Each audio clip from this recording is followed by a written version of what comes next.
hadirin jamaah rahimakumullah, mari sama-sama kita dengarkan ceramah ilmu agama yang disampaikan oleh guru kita Adailullah Al-Mukarram Al-Muhtaram Abu Ya Kiai Haji Dr. Andes Saifuddin Siraj MA. Kepadanya al-waqt wal falya tafaddal maskura. Sallu ala Nabi Muhammad.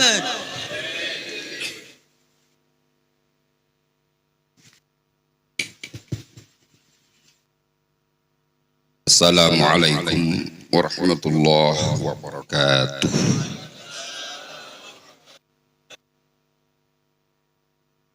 Alhamdulillahillazi qala fi kitabihil karim a'udzu billahi minasy syaithanir rajim wa atimul hajja wal umrata lillah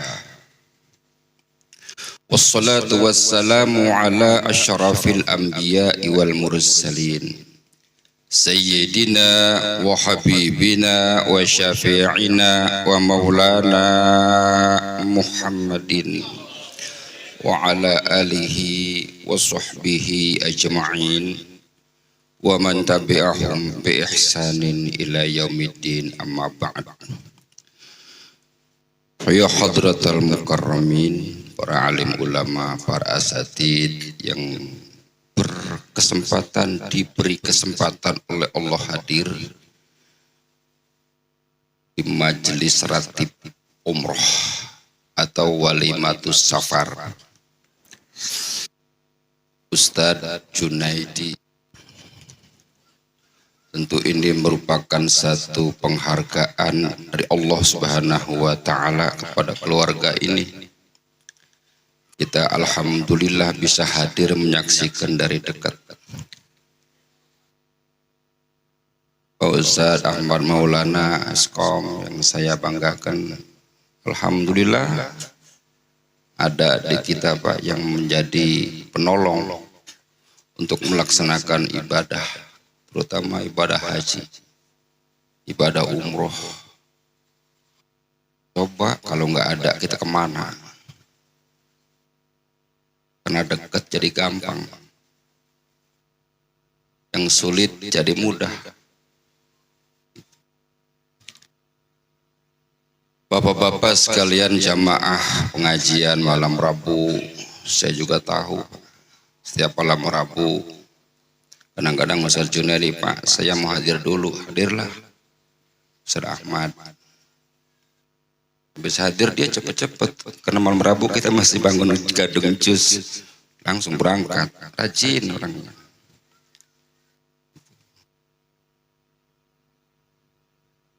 Pengajian malam Jumat juga yang rutin di sini di Bulak. Alhamdulillah kita bisa hadir Pak, dalam keadaan sehat walafiat, sebagai anugerah nikmat dari Allah Subhanahu wa Ta'ala. Juga para asatid kumpul banyak di sini, Pak Dewan juga, Pak Haji Ali. Katanya mau berangkat Pak Haji Ali ya. Alhamdulillah. Jadi saya tidak ceramah Pak, ngobrol aja dah. Kalau ke ceramah jadi kaku. Kita ngobrol aja sama-sama, nggak apa-apa. Bapak ngerokok, saya nggak ngerokok, nggak apa-apa. Lagi disetrap begini emang tukang, emang giliran nasib begini emang biasanya orang-orang giliran makan kita disuruh diri, nggak apa-apa.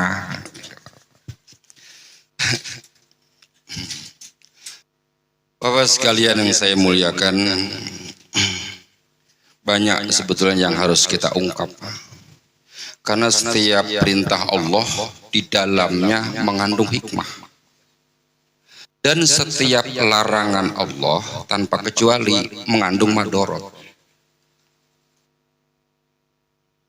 Jadi apa saja tuh perintah Allah dan perintah Rasulullah itu di dalamnya itu kalau kita kerjakan timbul tuh banyak tumbuh hikmah, timbul hakikatnya.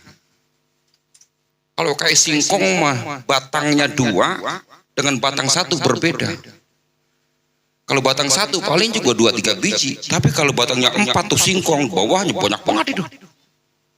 Tapi kalau nggak ada batangnya, coba dah, kalau ada ubinya, ada yang tersembunyi dalam perintah Allah. Semua. Dan jangan juga lalai setiap larangan Allah itu, apapun itu, setiap larangan Rasulullah itu mengandung di belakangnya itu bahaya-bahaya. Jadi ini pemberitahuan, jangan nanti nyesel tuh. Kalau perintah tidak dilaksanakan, tidak timbul tuh banyak hikmah. Jangan nyesel pula kalau larangan juga dilanggar, dikerjain larangan itu akan timbul banyak bencana. Buat siapa? Fali nafsi, untuk dirinya, bukan untuk orang lain. Jadi ini hakikat hidup kita yang disuruh ibadah kepada Allah. Dalilnya kan udah apal semua tuh. Wa ma khalaqatul jinna wal insa illa Tapi ingat Pak, ayat itu kaitannya itu istri sama suami dalam Al-Fatihah. Apa ayatnya? Iyyaka na'budu wa iyyaka itu suami istri itu. Kalau bisa mau beribadah, melaksanakan perintah dan meninggalkan larangannya, di situ ada ikutannya. Apa itu? Nasta'inu, disebut oleh para ahli fikih, ahli hikmah, ista'anatun minallah. Isti'anah adalah tolabul ma'unah. Isti'anah adalah meminta pertolongan. Jadi ibadah bisa kita laksanakan dengan baik, sempurna. Larangan bisa kita tinggalkan dengan sempurna kalau kita minta pertolongan kepada siapa? Nasta'inu billah, kepada Allah. Itu. Jadi ini petunjuk gitu. Petunjuk buat kita. Yang namanya petunjuk kalau diikutin ya selamat. Coba-coba sekarang petunjuk gak diikutin. Nasihat gak diikutin. Nasihat itu kan petunjuk. Nasihat, mauizah, tausiah, tek-tek bengek dah itu semuanya. Itu petunjuk namanya. Nah kalau diikutin petunjuk itu maka yang melaksanakan jadi benar. Tapi kalau nasihat itu dilanggar, jangankan nasihat Allah, nasihat Rasulullah, nasihat orang tua aja kita kualat. Ini maka banyak yang tidak kita sadari. Kita ingat yang dosa-dosa besar kita tinggalkan, yang kecil-kecil lupa. Yang kecil kalau dilarang juga mengandung madorot. Maka banyak bahaya ini timbul, jangan salahkan orang lain. Jangan pula sangka salah, buruk sangka, suuzon. Kalau orang mendapat nikmat dari orang lain, dia timbul nikmat akibat dari ulah dan pekerjaannya sendiri. Dia mendapat iqab, mendapatkan sengsara. Itu bukan ulah orang lain, tapi juga bersumber dari kelakuannya sendiri. Itu Al-Quran petunjuk. Nah, tinggal kita sekarang kita lihat dari rukun Islam lah. Rukun Islam ada berapa tuh? Ada 4. Lah, hilang 1. Ada berapa? Yang pertama apa? Syahadat. Udah gampang dah. Asyhadu alla ilaha illallah wa asyhadu anna muhammadar. Selesai, udah tuh. Itu namanya rukun. Itu talafud, hanya ngomong. Pindahlah itu tauhid dari kufur kepada muslim gara-gara ucapan. Dari abadi ahli neraka menjadi pindah punya harapan gara-gara ucapan syahadat. Terus yang kedua, sholat. Sholat apa? Sholat apa itu? Sholat 5 waktu yang wajib, itu rukun namanya. Terus yang ketiga, ini takutnya nggak hafal saya ini. Yang ketiga apa? Puasa. Puasa apa? Ramadan apa Daud? Ramadan jelas Ramadan ya. Puasa Ramadan. Terus yang keempat zakat. Zakat. Terus yang kelima yang terakhir ini nih dia. Pergi haji. Namanya umroh, haji kecil sebutnya. Yang keenam oh habis. Ini masih ada kali. Nah, dari 5 ini Allah inginnya apa kepada kita itu. Kenapa Islam kok membuat rukun? Tujuannya apa itu begitu itu? Bagaimana kalau kita menjadi muslim rukunnya kurang? Apakah sama kita kiaskan dengan kalau sholat rukunnya kurang? Sekarang Bapak sholat zuhur 4 rakaat, tahu-tahu Bapak beralih, gua makin pindah aja dah ke 3 rakaat, sah nggak tuh sholat? Pasti enggak kan? Nah sekarang kita muslim nih rukunnya 5, terus sampai mati nggak haji nggak mau umroh kan kurang. Itu rukunnya jadi muslimnya Islamnya sah apa enggak? Apa kurang? Lah, apaan kurang rukun tadi itu? Oh gitu. Tiap hari Jumat hajinya orang miskin ya. Hajinya orang miskin ke masjid itu. Ada aja jawabannya.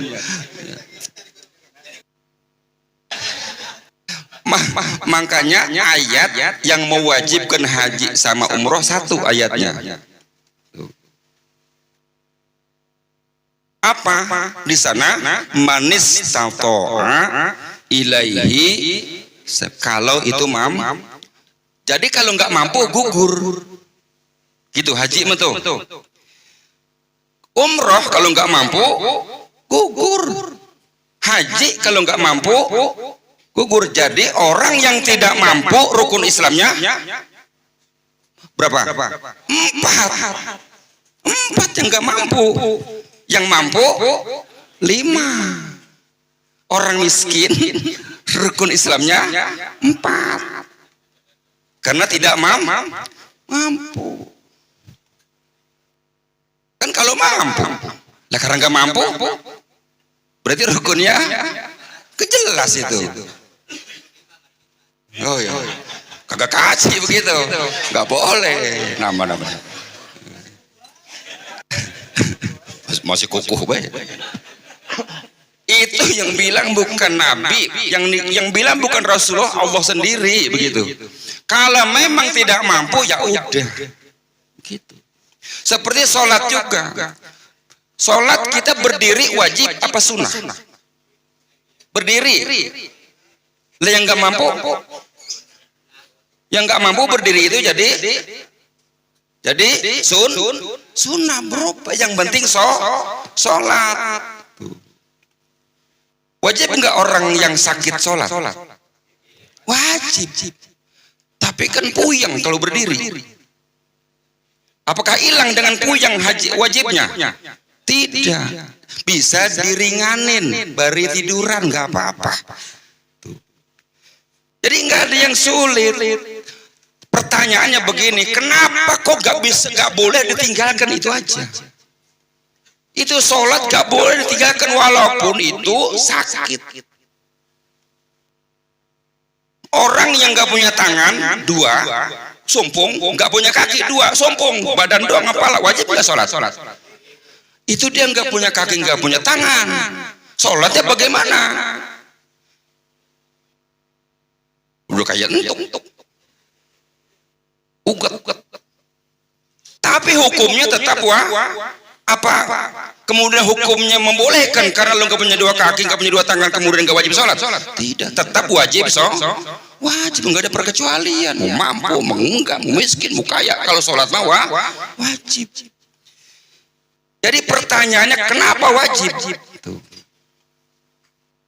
Puasa sekarang. Puasa wajib nggak? Yang sakit? Wajib enggak yang sakit puasa? Tetap wajib. Tetapi boleh meninggalkan di bulan puasa. Tapi nanti kalau udah sehat harus dibayar, kodok namanya. Tapi kan tetap wajib. Kalau haji nggak mampu dikodok, nggak ada kodoknya. Nggak bisa. Dalam fikihnya begitu. Nah, puasa tuh. Terus zakat. Zakat wajib apa enggak? Siapa yang wajib zakat? Siapa yang wajib zakat? Yang mampu, yang cukup hartanya nisab. Jadi kalau orang miskin, itu zakat apa? Cuman zakat fitrah boleh nerima lagi dia mah. Cetnong kan kalau bahasa kitanya. Lu ngasih tapi berhak lagi ngambil. Sebenarnya kalau orang miskin mah rukun Islamnya 3. Ngurangi lagi aja tuh. Gara-gara zakat tadi tuh. Kalau orang cetnong habis ngasih dikasih lagi. Kenyataannya begitu. Iya. Dan terus kalau anak kecil nih, dia kalau mati masuk mana? Anak SD nih belum wajib sholat nih. Masuk surga apa? Masuk neraka dia. Terus yakin masuk neraka dari mana masuk surganya? Sholat kagak, puasa kagak, apalagi zakat. Ayo. Belum dosa gimana?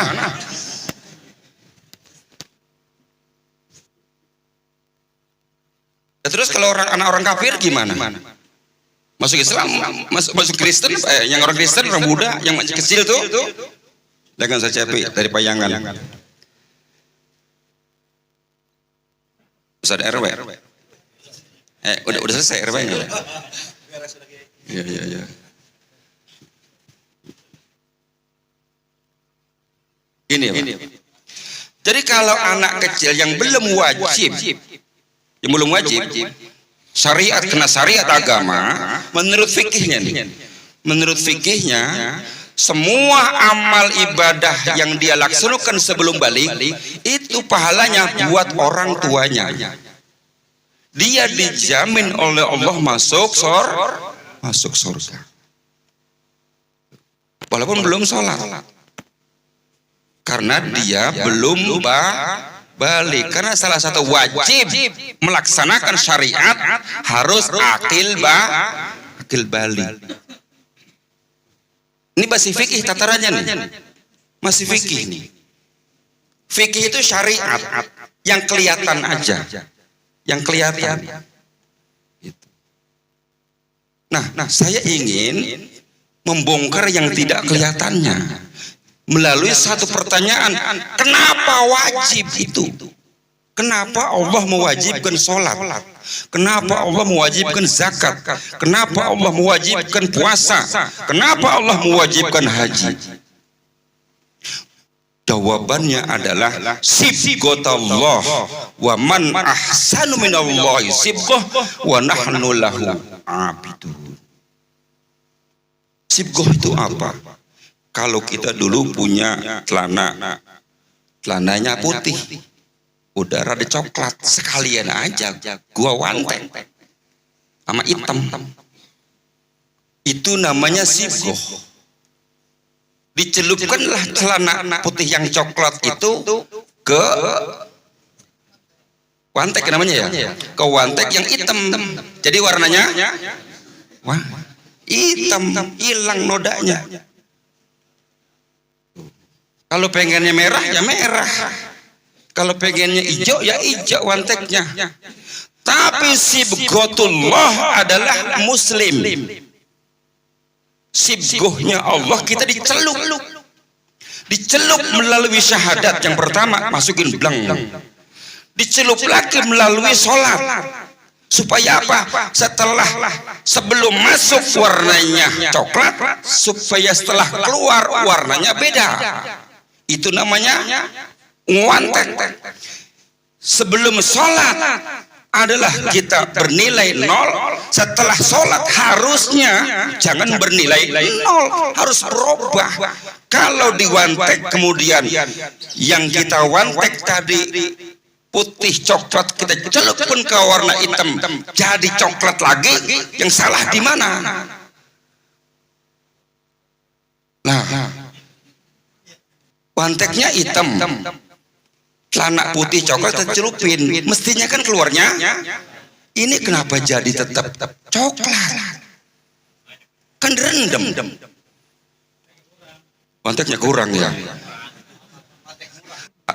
Bisa jadi wantek murah, atau wanteknya tidak benar-benar. Contoh lain, ibu kita nyuci pakaian anak yang habis main bola, hujan-hujanan, putih, dicuci oleh si ibu itu, pakai rinso, pakai soklin, backlin, rendam juga, besok pagi diangkat masih coklat juga. Harusnya udah semua deterjen ada, disediakan, direndam pula semalam suntuk, besoknya mestinya pada keluar tuh kotorannya. Berarti awalnya nggak baik, kotor, setelah direndam besok pagi harusnya menjadi bersih. Nah, orang yang nggak sholat tuh pasti berbeda dengan orang yang sholat.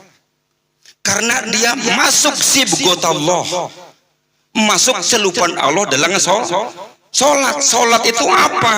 Sholat itu tanha anil fahsyai wal inna sholata tanha anil fahsyai wal. Berarti orang yang sholat seperti orang dicelup. Harusnya setelah sholat dia itu gak berani lagi berbuat mungkar, berdosa dan maksiat. Tapi sekarang pertanyaannya, apakah setiap orang yang sholat bebas dosa? Bersih? Ini Bapak punya dosa nggak? Kan sholat tiap hari. Nah, kalau kita masih mau menipu orang, masih mau berbohong, masih mau berhasut, masih mau dengki, masih mau jelek-jelekin orang, pertanyaannya yang salah apanya? Sholatnya. Sholatnya salah. Maka itu diancam tuh.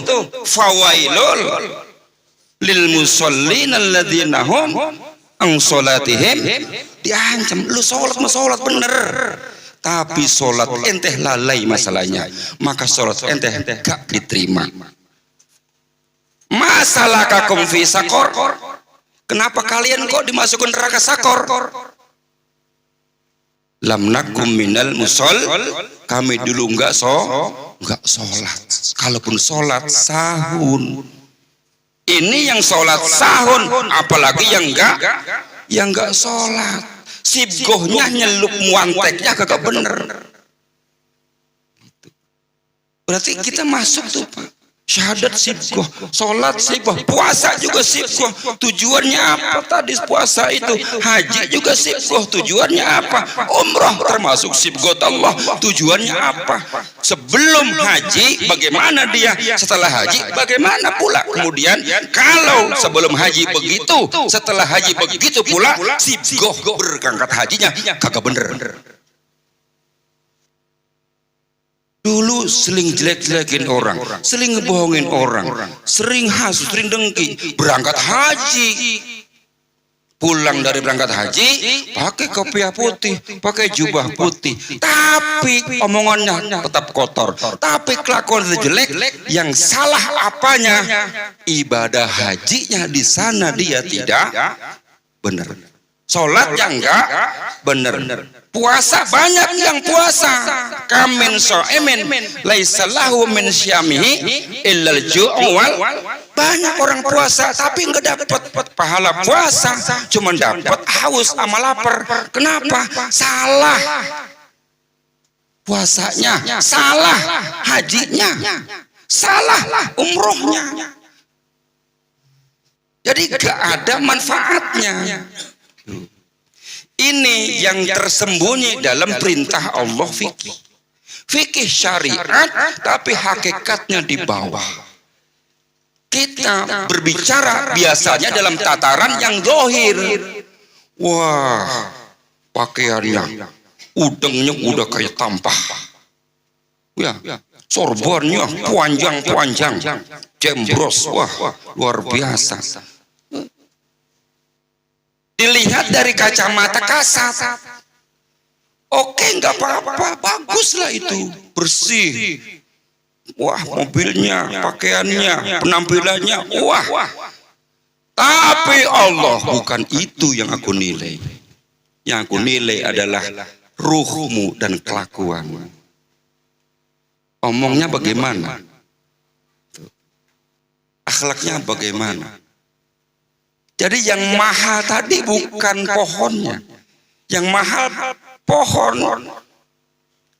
Itu ubinya yang mahal. Singkong yang mahal singkongnya, bukan pohonnya. Ini haji umroh ini mahal, udah mahal, pohonnya mahal pula, ubinya. Maka orang muslim yang terbaik adalah seharusnya mereka yang telah melaksanakan ibadah haji dan telah melaksanakan ibadah itu orang muslim yang paling sempurna. Seharus contoh ibadah Pak Haji Anu, contoh Bapak Anu yang udah pulang umroh, contoh. Karena udah melaksanakan haji dia udah melaksanakan umroh dia. Berarti yang paling purna adalah dia ibadahnya, kelakuannya, akhlaknya, semua perilakunya. Dialah yang paripurna. Seharus. Ini nggak bicara murid, nggak bicara guru nih. Nggak ada di sana murid guru, nggak ada di Mekah. Presiden sama semuanya, nggak ada itu RT, presiden RW nggak ada di sana. Biar lu bupati di sana tetap aja, nggak ada beda. Pakai ihram, emang presiden 6 lapis, nggak boleh dia, tetap aja 2 lapis. RT, RW, tetap aja 2 lapis. Sama putih, kali beda dengan hijau begitu, gak boleh, tetap aja sama putih, nggak dihargain Pak Desa, sama semuanya. Jadi ibadah umroh, ibadah haji yang mahal sibgoh di sana bawa pulang, gitu loh. Ente merasa hidup 9 hari, pulangnya bawa no cara hidup di sana ke sini. Gitu Pak. Itu namanya hakikat haji dan hakikat ente haji 40 hari hidup di tanah suci, pulang bawa kebiasaan ente di sono ke sini, bukan bawa peci putih. Bawa kebiasaan hidup di sono, terapkan di sini. Itu namanya dicelup di sono, pulang ke sini hasilnya baru. Tuh. Jadi kalau antara berangkat dengan pulang sama-sama kene, ngapain ke sono? Nah, nggak bener berarti sono. Namanya yang sahun bukan hanya sholat, hajinya haji sahun pula. Umrohnya umroh sahun namanya. Bukan sholat doang yang sahun, haji dan umroh juga bisa-bisa sahun lagi. Karena tidak ada efek, tidak ada perbedaan warna antara berangkat dan pulang. Itu yang dimaksud dengan sibghatullah. Kita sholat tiap hari. Subuh kita sholat, zuhur, asar, maghrib, isya, sampai sholat duha, sholat hajat, sholat tahajud, terus saja kita cuci tiap hari itu badan tuh.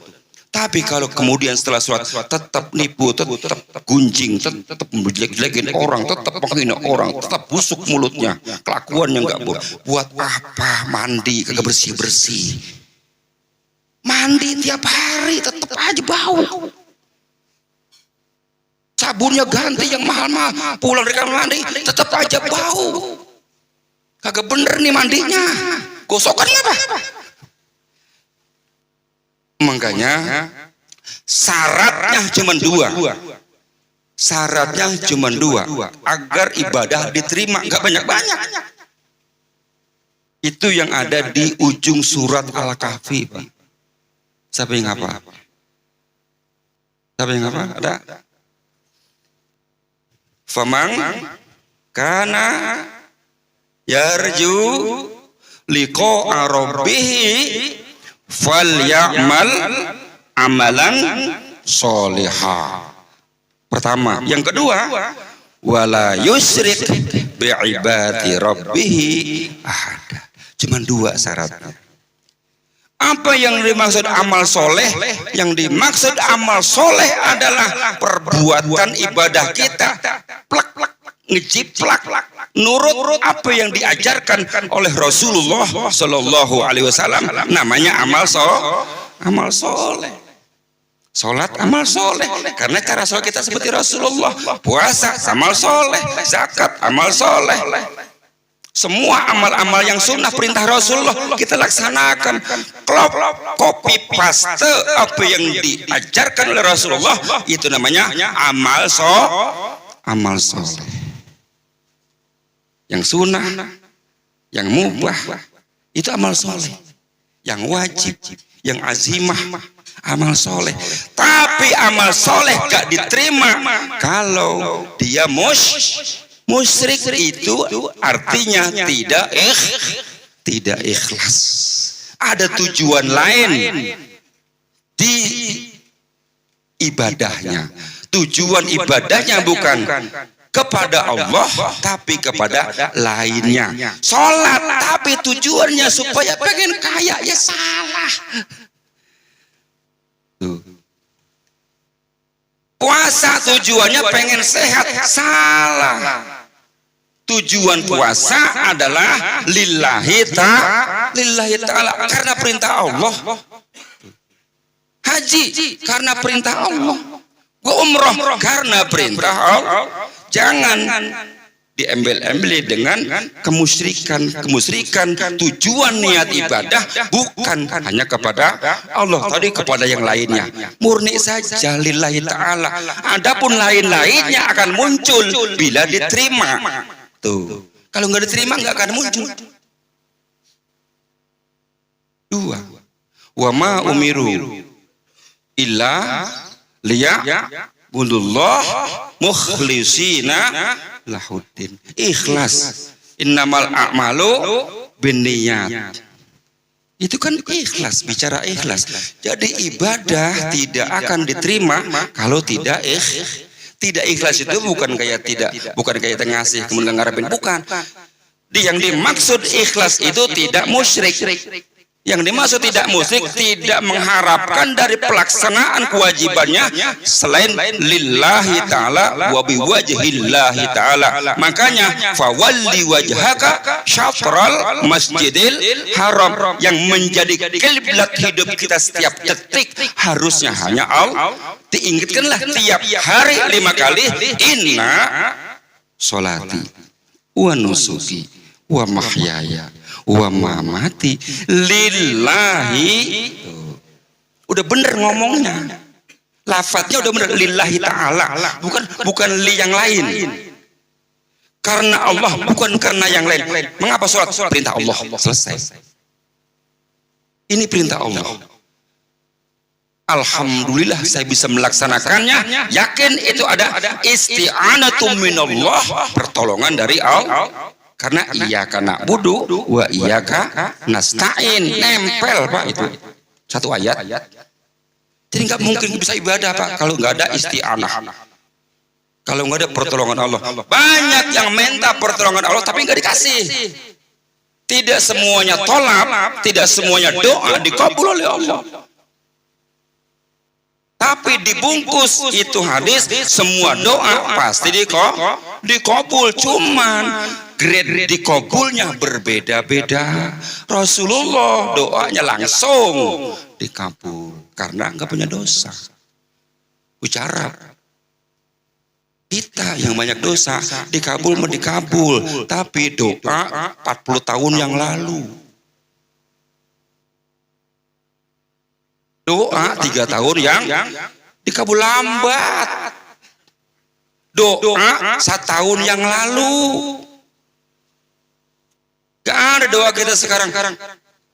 Rabbana Allahumma inna nas'aluka salamatan fid din wa afiatan fil jasad Lagi sakit nih, lagi sakit. Wa'afiatan bil jasad, langsung sembuh enggak?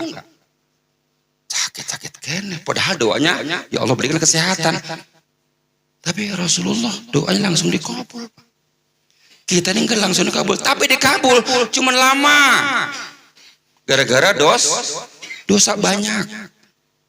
Maka itu di sono ibadah haji umrah, al umratu ilal umrah kafaratul lima bainahuma majtuni badil kabair. Wal hajjul mabrur laisa lahu jazaa'un illal umroh. Pelaksanaan umroh yang satu ke umroh yang lain itu ada kafarah, dosa kita hilang. Ustaz Ahmad udah bersih banget kali dia main ini.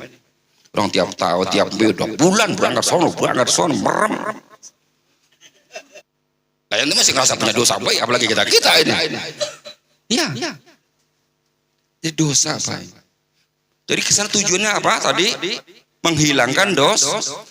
Melebur dosa, disuruh minta ampun kepada Allah di tempat yang mujarab. Berdoalah di sana. Doa ente yang sekarang mungkin dikabulkannya tahun besok, mungkin bulan besok, mungkin minggu besok. Doa kita begitu Pak. Maka nggak boleh putus-putus berdoa. Jangan-jangan nih Ustaz Nedi ini ngedoa 4 tahun yang lalu nih. Sekarang baru dikabul oleh Allah Subhanahu Wa Taala. Coba kalau dulu nggak berdoa, kapan mau berdoa dikabulkannya? Ini sadar sendiri kalau kita memang banyak dosa itulah yang menghalangi kita untuk ingat kepada Allah Subhanahu Wa Taala. Itu. Maka yuk saya mengajak yang udah haji umroh. Saya mau tanya, Bapak pernah benci orang nggak di Mekah? Yang pernah haji umroh nih, pernah merasa benci nggak di sono? Di Mekah? Hah? Gak ada apa rasa benci sama orang tuh, padahal nggak kenal. Udah haji bang, lunjak banget itu. Lah orang lagi sujud, tangan gue diinjak. Mestinya kan marah itu. Marah nggak? Enggak. Sekarang kalau di sini saya mau tanya di Mampu Babu Salam, apalagi sholat dilangkain, marah nggak? Harusnya nggak usah Pak, nggak usah marah. Di sana nggak marah, apa jadi beda? Itu bawa ke sini gitu. Iya, di sono itu sering nyolong orang nggak? Sering ngasih orang nggak Pak? Di sono pengen nolong aja rasanya. Pengen nolong orang, ngomong juga cakep-cakep di sono, nggak ada ngomong jelek-jelek. Betul-betul Allahumma sholli ala sayyidina Muhammad, astagfirullah. Ngomong cakep-cakep di sono, itu kebiasaan ngomong baik di sono, bawa dong ke sini. Ini ngomong yang baik-baik di sono, pas ke sini begitu lagi baik ngomongnya. Itu sibgonya kegedapat namanya. Kebiasaan hidup di sana bawa ke sini, ibadah di sono. Sono kan ibadah, Masjid Nabawi, di Mekah, Masjidil Haram. Coba kalau sholat. Emang ada orang datang pas ajan beronggol ke sono? Gak ada Pak. 2 jam sebelumnya udah berangkat tuh. Jam 12 zuhur, jam 10 udah berangkat. Coba itu bawa ke sini.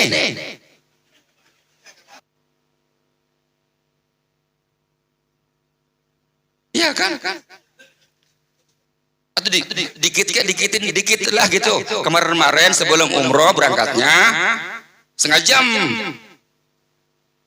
Apa 12 menit? Sebelum azan. Apa pas azan baru pergi? Pas azan baru pergi. Oh enggak apa-apa, kemarin. Nanti pulang dari umroh setengah jam udah berangkat. Nah, berarti sibgonya bener tuh. Sibgonya bener tuh. Ningkat namanya begitu. Sholatnya kemarin di sana, waduh, khusyuknya kayak apa? Besok kebiasaan sholat di sana bawa ke sini. Ini adalah hikmah dari pelaksanaan haji dan umroh yang mahal tadi itu ke sono. Mahal berangkatnya. Tuh. Taruhannya nyawa, coba dah. Kapal pesawatnya kalau jatuh, selesai urusan. Berangkat selamat, pulang selamat. Pas pulang lupa. Hidupnya begitu lagi, nggak ada perubahan. Ini tuntutan ibadah haji. Ini tuntutan ibadah umroh. Maka saya tekankan, yuk Pak, yuk sama-sama nih. Kita koreksi diri sekarang. Kita udah berangkat haji, berangkat umroh. udah kemana-mana. Harusnya menjadi orang yang terbaik dalam pelaksanaan kehidupan. Sama-sama orang di sana kita baik semua, saling tolong menolong, saling bagi membagi di sana. Nggak ada pun nggak gampang marah di sono. Di sini pun jangan marah melulu. Bentar-bentar marah, bentar-bentar marah. Di sono orang lain dianggap saudara. Nggak kenal nggak apa, dianggap saudara apa? Di sono, di sini pura-pura orang lain, saudara sendiri dianggap orang lain. Kan salah itu. Harusnya nilai itu yang kita bawa ke sini. Mau siapa kek pokoknya, mau orang Jatisari, mau orang Borobudur gede, yang penting orang, gitu. Tolong, gitu. Itu yang disebut sibghatullah. Bayangkan Pak kalau kita ini cocok copy paste, memakai nilai-nilai dari ajaran Islam ini ya'lu wa la yu'la alaih. Umat yang termulia di muka bumi ini, umat yang paling baik. Kuntum khaira ummatin tu ukhrijat linnasi ta'muruna bil ma'ruf wa tanhauna 'anil. Bener ayatnya mah sudah dideklar kita ini umat terbaik kalau nyelupnya bener. Kalau ngewanteknya bener, kalau sholatnya bener, kalau puasanya bener, kalau zakatnya bener, kalau haji dan umrohnya bener. Khair terbaik, umat terbaik. Tapi kalau gak bener, kita menjadi umat yang syarrun nas, umat yang terburuk. Ini yang perlu kita ambil hikmah dari semua ibadah. Biarin yang rukun imannya 5, kayak mau 4, kayak mau 3, kayak nggak apa-apa dah. Itu, dah itu aja barangkali pesan-pesan saya. Mudah-mudahan Ustaz Nedi berangkat dengan Ustaz Ahmad, nanti dengan rombongan. Berangkatnya gampang, diberi kelancaran oleh Allah. Pulangnya juga diberi keselamatan oleh Allah Subhanahu Wa Taala. Dimudahkan baik di Mekah maupun di Madinah dalam semua pekerjaan yang terkait dengan ibadah. Al-Fatihah.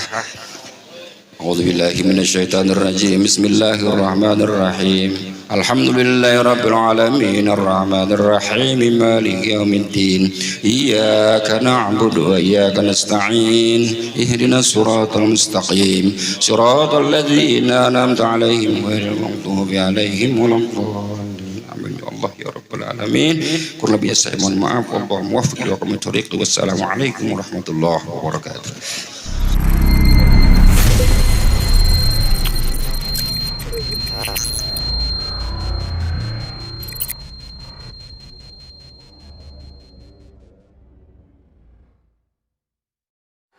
Dengan siaran langsung YouTube channel live streaming Fadlan Sel. Jadi setelah acara nanti bisa ditonton kembali, dilihat kembali di YouTube channel Fadlan Sel, dan jangan lupa untuk like, komen, subscribe untuk membantu siar dakwah agama Allah Subhanahu wa taala.